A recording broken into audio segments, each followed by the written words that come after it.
Namaste, friends. Our topic for this week, the quality that we'll be focusing on, is patience, which Swami Kriyananda begins by saying patience is the shortest route to God, the shortest path to God. What a beautiful promise for us to consider as we contemplate and we meditate on the topic of patience and what it means to have patience, not only in our day-to-day interactions, with other people in our daily lives, but also patience for the goal at hand, which for so many of us who are here and watching this and who are truth seekers on a path toward self-realization, toward self-mastery, a path back toward that place of oneness with the divine. Having patience is such a beautiful promise, and it's a beautiful quality for us to hold on to. I said it's a beautiful promise in the sense, I suppose what I mean is the promise that we've been given, that we are children of God, that we will return to that place of oneness in the divine when we can hold on to that with patience and with faith. And we can just take one step at a time, knowing that God is with us, that God is guiding us. If we just keep calling upon Him, which is the prayer that Swami Kriyananda will end with today. Just keep calling God, keep calling Him, calling Him. Swami Kriyananda has a beautiful song that has a melody to this wonderful poem. Keep calling Him forever and ever, no matter what, even if there's no reply. Never stop calling on God. And that's the chant that we're going to begin with today. It's that same aspect. I give thee my soul. Mother, I give thee my soul. You can't remain hidden anymore. Really knowing and feeling that promise. So let's begin with a prayer and then a chant, calling upon the divine, holding that faith and that trust, that enthusiasm and joy for God in our hearts, knowing that with patience, we will return to that place of oneness. Let's begin. Divine Mother, Heavenly Father, friend, beloved God, Jesus Christ, Babaji Krishna, Lahiri Mahashaya, Swami Shri Yukteswar, and our beloved Guru, Paramahansa Yogananda, saints of all religions, humbly we bow at thy feet. Help us to be stalwart, to move ever forward, knowing that we are one with thee. Open our hearts to the promise of your love, that we may be channels of thy light, sharing your joy with all the world. Change no circumstance in our lives. Just uplift our consciousness. Change our attitudes, that we may feel your love and your vibration in every single moment, with patience, with faith, with willingness. Keep us pointed ever toward thee. Om. Peace. Amen. The words to our chant, Mother, I give thee my soul. You can't remain hidden anymore. Come out of the silent sky, come out of the mountain glen, come out of my secret soul.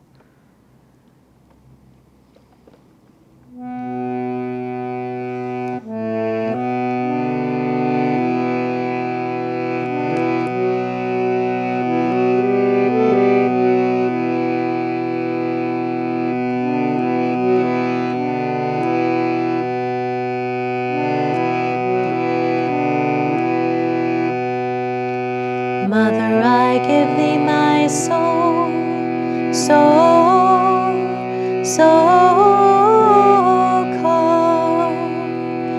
You can't remain hidden anymore. You can't remain hidden anymore. Give my mother a soul, soul, soul. She can't remain hidden anymore. She can't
So I was saying our topic this week on the affirmation for patience begins, patience, it has well been said, is the shortest path to God. And I spent some time thinking about that and what that means, patience being the shortest path to God. And he goes on, and I'll read it to us word for word in just a moment, but to talk about tuning into the longer rhythms. And I loved that play on words. The shortest path to God is actually tuning into the longer rhythms, because what we're tuning into by longer rhythms, I mean those longer rhythms of life, the longer rhythm goals and expectations that we set for ourselves. Because when we're tuning into the longer rhythm, we're tuning in more and more with that vibration of eternity. What is one lifetime? What is one moment? What is one day compared to eternity? And when we're practicing patience, when we're tuning into that vibration of slowing down, of stilling, of working and putting in our effort and our energy without the need to feel like we're gaining results right away, then we're tuning into that longer rhythm, the rhythm of eternity, which I'll finish this paragraph is what Swami Kriyananda reminds us to do. Patience is it has well been said, is the shortest path to God.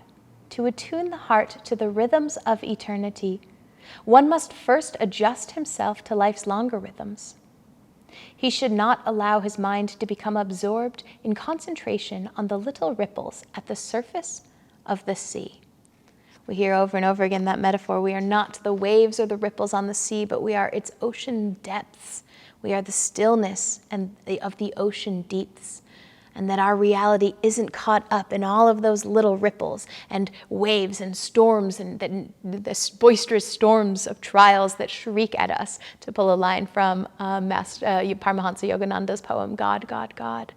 And this is what happens when we tune into the longer rhythms. If you think about it in that sense, what is one wave, even a crashing wave in the midst of a storm? Even a big, giant wave. You know, I love to spend time, we live very close to Half Moon Bay, and there's a surf spot called Mavericks, which is world famous for having these incredibly huge waves. And I love reading the reports and finding out whenever they're getting a really big storm, 20-foot waves, 15 to 20-foot waves. I love to go out and just watch them. They break way off the shore, so it's not like they're right on top of you, but it's just beautiful to watch. And I was thinking, even when you're looking at these towering waves that are just so enormous, what is one wave compared to the whole of the ocean? And in a certain sense, that's what Swami Kriyananda is reminding us to do with this first paragraph as he contemplates patience, or he asks us to contemplate patience with this affirmation. What's one moment? What's one goal? What's one ripple in our lives, in our emotions, compared to the whole of a lifespan, let alone that of eternity, the hundreds and thousands of lives that we have lived or may continue to live on that journey homeward toward the divine. And this is where he's asking us to rest our consciousness. It doesn't mean that we become flippant or passive. We have to be engaged in the fight. I was thinking about the line that Swami Kriyananda, or that Paramahansa Yogananda has, the minutes are more important than the years. I believe that that's it. If it's not it, it's something close to that. But that's often, it's become colloquially said here at Ananda as take care of the minutes and the incarnations will take care of themselves. But I think what he actually said verbatim is something along the lines of take care of the minutes are more important than the years. And so there is this reality that we need to be engaged in the fight, in the battle homeward. We do need to be engaged with our willpower, our enthusiasm, our self-control, all of the affirmations, all of the spiritual qualities that we've been describing thus far in this book. We need all of them. We need to bring our energy. It's not about being passive, but when we can remain in that state of knowing that this little ripple, that this little construct of the ego, the emotion, the challenge, the emotion that we're facing, the challenge that we're facing, whatever it is that's creating that ripple or that wave, whether it's just a tiny ripple or a big towering wave like the waves off the shore at Mavericks, whatever it may be, but in comparison to the ocean, it's just minuscule compared to the ocean, it doesn't make that much of a difference. It's just one tiny drop in a pool of water. And when we can rest in the knowing of that, when we can rest in the knowing that there is a longer rhythm process to the soul's growth and the soul's journey homeward, then we don't have to be so tense in the fight. That's what I meant by saying when I started earlier, saying that we don't need to be so tense and looking for results and expecting results and demanding them to happen and challenging ourselves, because that creates a bit of stagnation. If we're always checking, if we're always looking for how well we're doing, if we're always tracking our progress in something, then we don't actually get to relax into watching the transformation happen. We don't actually get to relax into allowing the energy that frees us to transform, is really the way to say it. This is true, for anyone who's been on any type of weight loss journey or gone through any sort of diets or anything like that. Well, that's one of the first things that they say to you is don't weigh yourself every single day. Don't weigh yourself before and after every single meal. Just pick once a week and come back in and check in. That's a little bit of a longer rhythm. And the same can be said for us in anything that we're doing, any goal that we're setting for ourselves, let alone the goal of self-realization, which is the pinnacle that we're all reaching toward. But if we're constantly digging up the seed, right? If we plant the seed in the soil, let it germinate, water it, give it all of the things that it needs, our willingness, our enthusiasm, it has the sunlight and the water and the fresh soil, everything it needs to germinate and to grow. But if we keep coming back and digging it up to check on its progress and putting it back and digging it up again, it's still not there, right? Then it never actually gets to grow. It never actually gets to germinate. And so sometimes we have to trust that longer rhythm. Think about a little tiny seed and that journey of the seed to become just a little sprout, just the tiniest little sprout out of the ground. And then slowly that sprout becomes a little bit of a seedling, right? And then it grows from a seedling into a sapling. And then after years and years, it becomes a tree. And then if it's a fruit tree, even after it's matured, it still sometimes takes years and years for it to actually produce its first fruits. So when we're looking at nature, those longer rhythms are important. They're a perfect example of what that looks like. You don't get to plant a seed and then expect in 2 days, 2 weeks, even 2 years that it's going to produce that fruit for you. So why should it be any different for each one of us? So we're looking at our own journeys along the way, whatever the goal may be, whether it's a goal to procrastinate less at work, or whether it's a goal to meditate more deeply and be more sincere in our practices and dedicated to them, or whether it's, as I've said, that pinnacle of a goal, which is self-realization overall. The soul's journey is a longer rhythm, and we get to watch that longer rhythm and patience allows us to watch that longer rhythm without the tension of always digging up the seed to keep looking and checking, to just relax into the faith and the trust that we can have that the process is moving us forward. That's what I said, that example. It's not that when we can relax, the importance of relaxation is that we actually allow the energy that's going to transform us to flow. If we're tense and we're constricted and we're contracting and we're always fighting against something, that energy can't flow freely. But if we allow it to relax, having faith in the longer rhythm of something, having patience in that longer rhythm change or transformation that's going to happen, the energy gets to flow freely, and in that process, it begins to be transmuted. That's the spiritual alchemy of turning anything, any emotions, any little vrittis that we have, any foibles or vrittis that we feel, any vortices of feeling, we get to transmute them and change them into gold. That's the spiritual alchemy. And patience is an important ingredient in that process. Swami Kriyananda goes on to say, patience means also adjusting to whatever is in life, rather than wishing it were something else. Patience is a prerequisite for every type of success. I found that line to be very important. Patience is a prerequisite for every type of success. For it is when we work with things as they are that we can change them to whatever we might like them to be.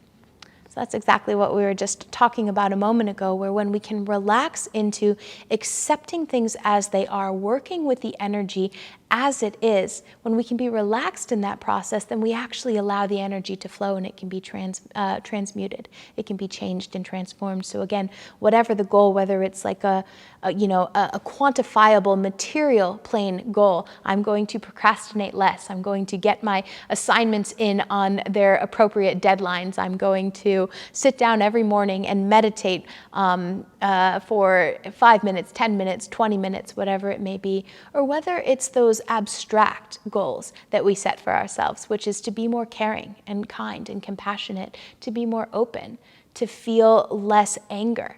Even those abstract goals that are less quantifiable on a day-to-day basis, when we can relax into the longer rhythm and the flow and allow space for the energy to shift just minute by minute, inch by inch. The minutes are more important than the years.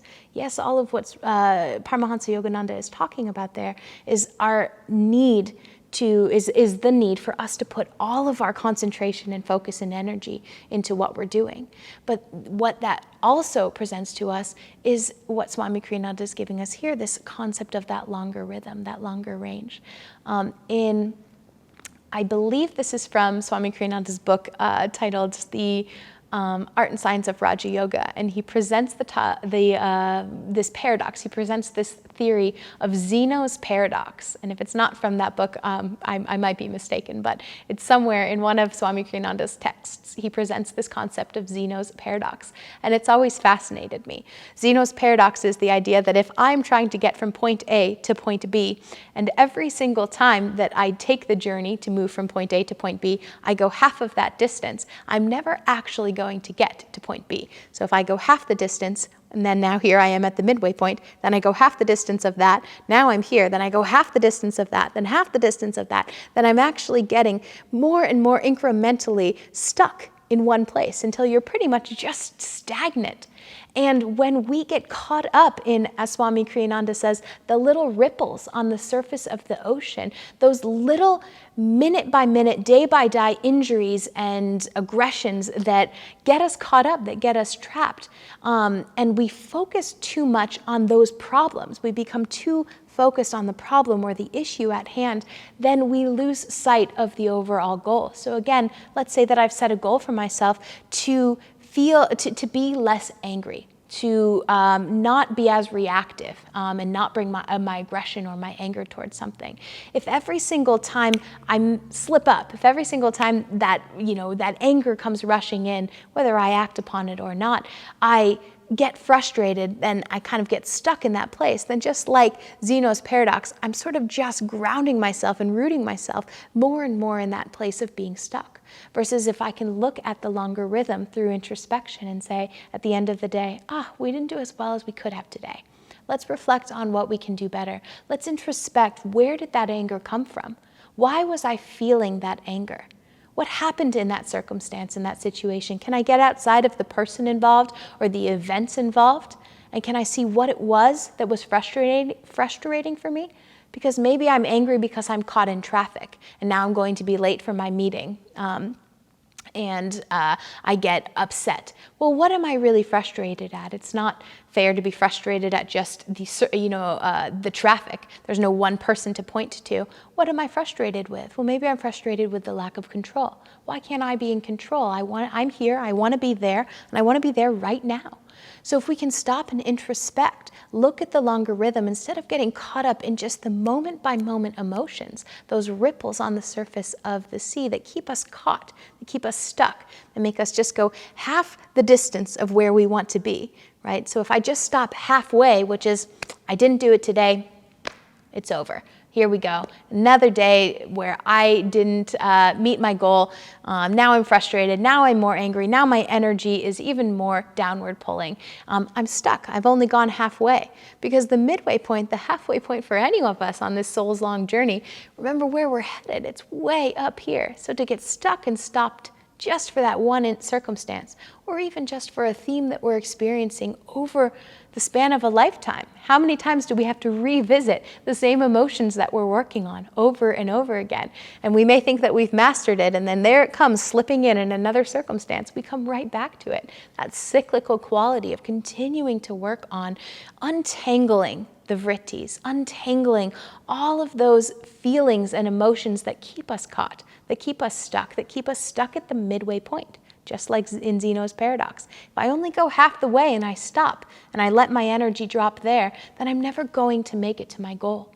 But if I can relax into knowing this was a stumble along a larger journey, but I'm going to keep my heart open, keep raising my energy toward that goal, then we're soaring in freedom. And we're soaring and we're lifted up toward that divine state of consciousness, which is our true state of consciousness. As we know, these are the artificial realities that are very real to us. And I know that sounds paradoxical for me to say they're artificial and yet real. They're real in the sense that they're here to help us to grow. But they're not our true identity. They're not who we really are. So we look at that longer rhythm. We don't dig up the seed. We leave the seed covered and we water it with our willingness and the sunshine of our enthusiasm, and we nurture it in the soils of our devotion. And then we wait and we have faith. We keep calling on the divine. You can't remain hidden anymore. Come out of the silent sky. Mother, I give thee my soul call. And we listen and we wait and we know that one day that little seed is going to sprout up out of the ground. And then we continue to nurture. We don't look at it and say, it's just a little seed. It's supposed to be in a tree that's producing fruits and feeding and nourishing. It's just this little sapling. What is that? No, we listen and we wait. And we continue to nurture with the sunshine of our joy and enthusiasm in the soils of our devotion. And we keep calling on the divine. And then suddenly one day it's a sapling. And then one day it's a tree. And before we know it, it's bearing the fruit that we've been waiting for. And we're living in that reality. And not only, and this is what we know about trees, once a tree is full grown and it's mature, it actually contributes back to the soil that's being nurtured there. So we become that full grown tree, bearing our own fruits, and we're nourishing the very soil that was grounded in our devotion. And we share that out with the rest of the world. And all it takes is the patience to wait for the longer rhythm, to trust in the longer rhythm, to say, here's where I am today, but this is just the midway point, and I will not stop here. I will charge right through, strike down Zeno's paradox, and continue all the way through, never stopping, always calling on the divine until we're one in that consciousness. So let's end today by sharing our affirmation together, calling upon patience in order to help us as we mature into the fruit trees of our the fruit trees of divine consciousness. So I'll read the affirmation. This one is such a beautiful affirmation. I'm going to just read it through once, and then I'll read it once or twice, and we'll pause and have a call and response time for you. But this first time, just listen to the beauty of patience. I am neither the ripples at the surface of the sea, nor yet the crashing waves. I am the vast ocean deeps, unaffected by mighty surface storms, untouched by any superficial change. So let's repeat this a few times, first out loud with a strong voice, our attention focused at the point between the eyebrows, calling on that superconscious state. I am neither the ripples at the surface of the sea, nor yet the crashing waves. I am the vast ocean deeps, unaffected by mighty surface storms, untouched by any superficial change. And now taking it more quietly, more inwardly, just in a whisper, repeating it right at the heart center. I am neither the ripples at the surface of the sea, nor yet the crashing waves. I am the vast ocean deeps, unaffected by mighty surface storms, untouched by any superficial change. And once more, taking it deep within, holding that consciousness of faith and of trust, knowing that we can count on the longer rhythm of God's presence, of God's love, to hold each one of us on our journey homeward. Let's concentrate deeply at the point between the eyebrows as we listen silently to this affirmation. I am neither the ripples at the surface of the sea, nor yet the crashing waves. I am the vast ocean deeps, unaffected by mighty surface storms, untouched by any superficial change. And now holding the prayer in our hearts. Long have I called thee, Lord, but thou hast not answered me. Ah, but for what long eons didst thou endure my fickleness? In this lifetime, Lord, and if need be through eternity, I will keep calling thee. The surest way homeward to God, the shortest path to God, is to plant the seeds of love, to plant the seeds of transformation in the soils of our devotion, to shower them with our willingness and our enthusiasm, the sunshine of our love and our joy, and to wait, constantly calling on the divine. Whether he replies or not, keep calling him. Though it be eternity, keep calling him. These are the words of that beautiful poem. Keep calling him, always holding God in your heart. Always knowing, Mother, I give thee my soul. You can't remain hidden anymore. The very center of patience is our love and our faith that God is always with us. God will always be with us. And we know where we're headed. We see the goal. We've set our sights there. And Divine Mother will lift us up on waves of grace and bring us home. God bless you all.